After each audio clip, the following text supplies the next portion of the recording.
Hello sa inyong lahat!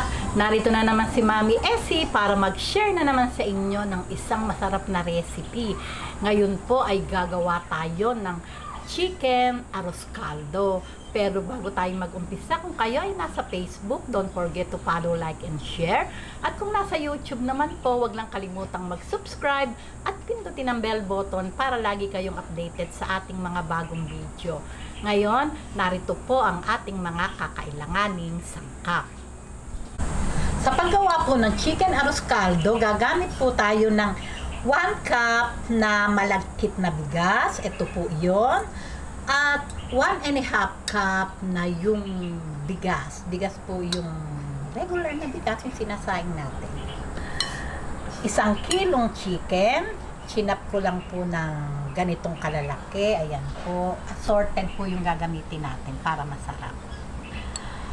Kalahating pusong bawang, 2 sibuyas, luya, 2 teaspoon pamintang pino, 1 tablespoon asin, 2 tablespoon patis, 1 chicken cube, at gagamit po tayo ng kasuba. Ito po kasi nagbibigay ng kulay, magbibigay ng kulay sa ating arroz caldo. Ayan po yan. Okay, ngayon, umpisahan na po natin yung pagluluto. Okay, ngayon, umpisahan na po natin ang paggigisa. Ayan. Ayan, hintayin lang po natin mag-light brown. Masarap po kasi sa arroz caldo, chicken arroz caldo, mabawang. Yan, pagka po ganitong medyo nagla-light brown na, isunod na po natin itong luya. Ayan, halo-halo lang.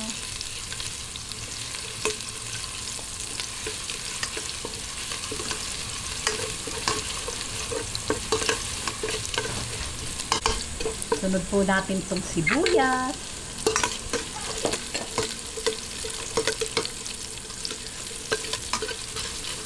Ayan, gisa-gisahin lang po natin hanggang sa medyo lumambot na yung sibuyas bago natin isunod yung ating chicken.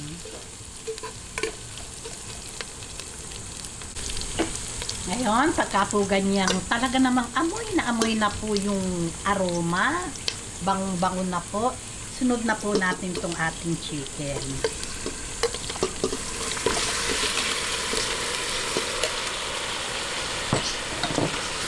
Ayan, medyo ating halo-haloin bago natin ilagay yung panimpla niya.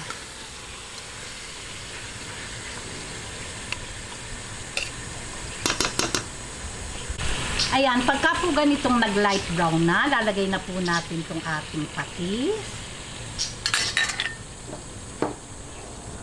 chicken cubes. Ayan. Ito po ay 2 teaspoon. Lagay po muna natin yung 1 teaspoon. Ayan, ngayon pabayaan po ulit natin siyang medyo mag-isa pa ng konti sa patis para po talagang talab na talab yung lasa sa ating chicken. Bago po natin ilagay yung ating pinaghalong malagkit na bigas at yung rice. Okay.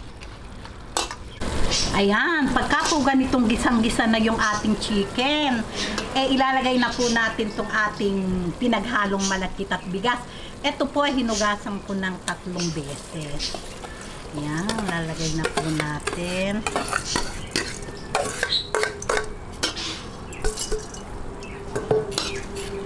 At itong ating kasuba. Ayan. Haluin lang po natin. Ayan. Kasi po itong kasuba, nagbibigay po ito ng kulay eh. Medyo siya nagiging may yellow-yellow. Ayan. Lagay po natin tong water. Yung pong pampalasa, nasa inyo po yon kung ano pa po yung gusto nyong ilagay na pampalasa. Ayan. Okay, tanyo, nagkukulay na siya na may yellow-yellow. Ayan, syempre po yung tubig. Hindi naman po pare-parehas yung ating dami ng lulutuin. Basta po, wag po nating bibiglain. Tubigan po muna natin pag hindi pa, ngayon pa lang, medyo marami-rami. Tapos, pag pumutok na po yung bigas, o lumambot na, bantu-bantu na lang po yung gagawin natin. At mainit na tubig po yung gagamitin nating pambanto para po mas mabilis yung pagkulo niya. Ayan, takipan po natin. Yung pong pagbabanto, question po iyon sa gusto nyong lapot ng inyong arroz caldo. Okay, takipan na po natin at babalik po tayo pag medyo kumukulo na. Pero, wag po nating kakalimutang hahalu-haluin kasi po baka manikit sa ilalim. Okay? Ayan, pagka po ganito, ayan nakita nyo, malapot na at yung bigas ay medyo malambot na din po. Babantuan po natin po ng water. Ito po, nagpakulo po ako ng tubig.